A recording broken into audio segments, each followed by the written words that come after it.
Hello, I'm Adam Weishaupt, and welcome to Severely Corrupt American Media News, the place where we tell it to you like it is, because at this stage, it's too fucking late for you to do anything about the Grand Conspiracy anyway, suckers. You'll get regular comprehensive updates about the 5 Cents Conspiracy, as well as the Cabal's lower fourth dimensional shenanigans, which, of course, are things that most sleepers will never goddamn clue about. And just this once, since it's our very first broadcast, episode 1, though nowhere near as bad as Star Wars, episode 1, you'll be treated to a bit of Babylonian Brotherhood history. Why Babylonian, you might ask? Well, even though it's little known, the conspiracy to turn you all into Duracell batteries started all the way back in Babylon. You know, Duracell batteries, just like the great Morpheus tells Mr. Thomas Anderson, a.k.a. Neo, in that white room. Well, they had that white room and that armchair and a television. He was showing them the battery. It was an allegory. Anyway, watch The Matrix if you haven't. It's compulsory. So, well, at least the modern version of the plan, of the grand plan, started back then anyway, in Babylon. We may talk about Atlantis at some other time. So it was about 5,000 years ago then in Babylon, and there were these very nice men, the Anunnaki, and they came down in spaceships and landed in Babylon, or thereabouts. And since the Babylonians at the time were quite gullible, you see, being that they didn't have the internet back then to watch Dave Rag videos and so on, or the New Aeon, for that matter, this channel here, this one, not S.C.A.M News, but the channel. Anyway. Well, these Anunnakis then, they took over, they posed as gods, and the poor Babylonians bought it hook, line and sinker. Eventually, one thing led to another, and these spacemen, who were reptilian bipeds, by the way, like, you know, like walking, talking alligators, like that could think and shit.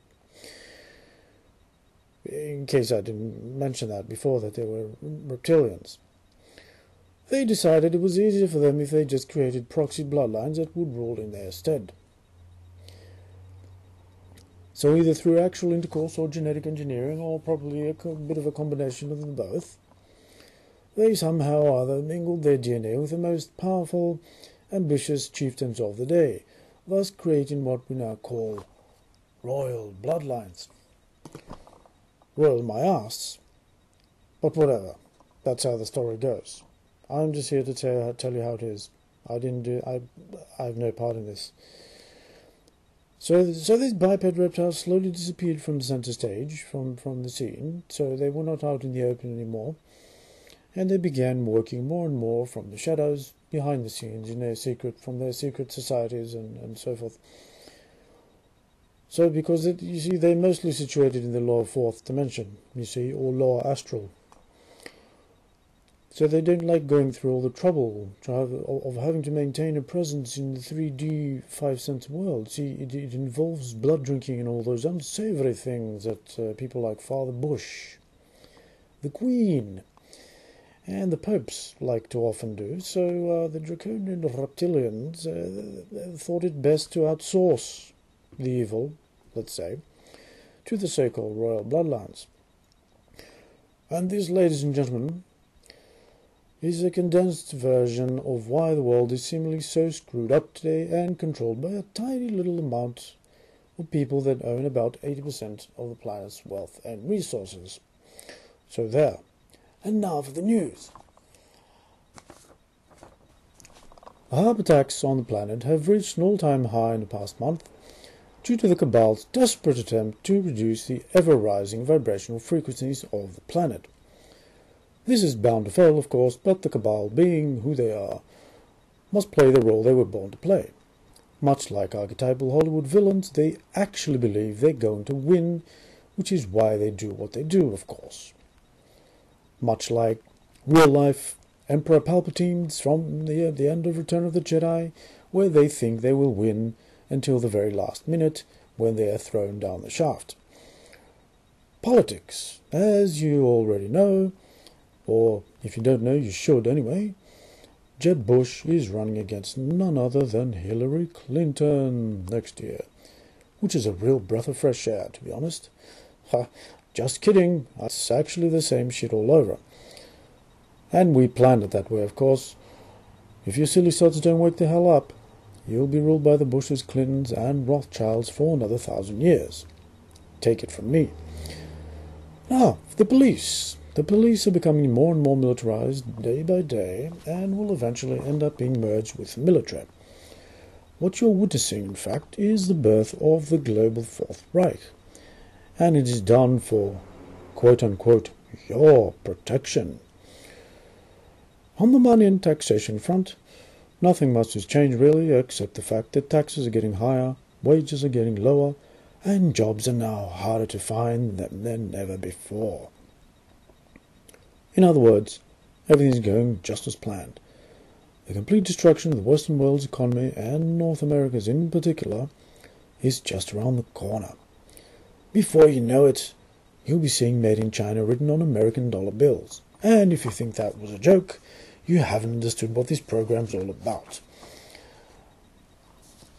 Now, if you think the mindless entertainment like reality TV shows and idiotic pop music that you see around you is bad now, well, wait until you see how bad it will truly get in a few years.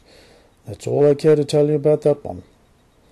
And finally, it's time to talk about something genuinely interesting, thought-provoking, and all-round beneficial and full of goodness. Sport. Got you again.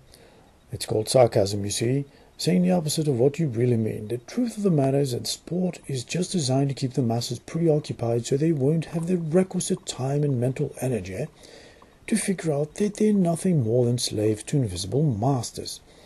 Because if by some fucking miracle a few of them actually start using their brains, and I mean using them properly, not what passes as thinking and what most people do nowadays, a mass of emotions and pre-programmed thoughts.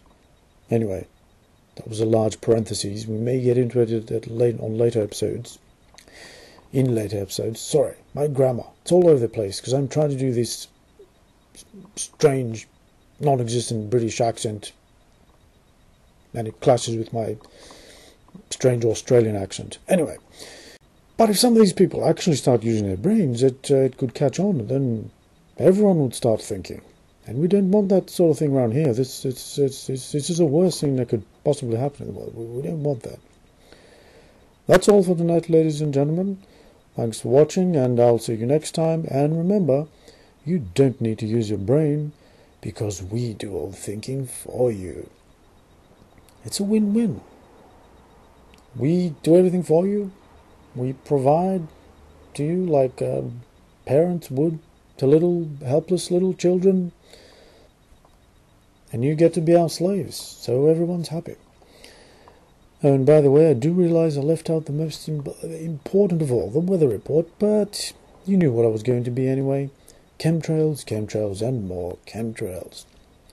Maybe we'll get to that next time, sometime.